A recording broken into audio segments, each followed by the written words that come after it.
All India organisation of chemist and druggist AIOCD च्या आवाहनानुसार 20 मे बुधवार या दिवशी देशभरातील सर्व औषध दुकाने बंद ठेवण्याचा निर्णय घेण्यात आला आहे.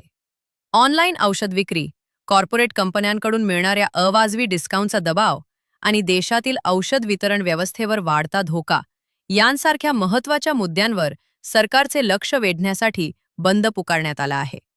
मुख्य मागण्या AIOCDने जाहीर केलेल्या आवाहनात खालील प्रमुख मागण्या मांडण्यात आल्या आहेत. ऑनलाईन औषध विक्री पूर्णपणे बंद करावी. कॉर्पोरेट कंपन्यांद्वारे दिल्या जाणाऱ्या अवाजवी डिस्काउंटवर बंदी. बनावट औषधांपासून देशाचे रक्षण करावे. या मागण्यांच्या पार्श्वभूमीवर देशभरातील लाखो औषध वितरक आणि केमिस्ट यांनी बंदला पाठिंबा दर्शवला.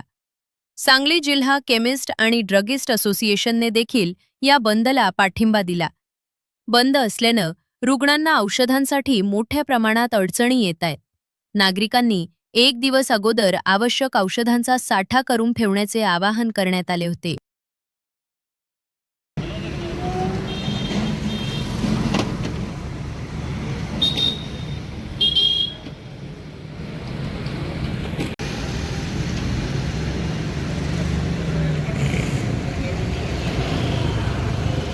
का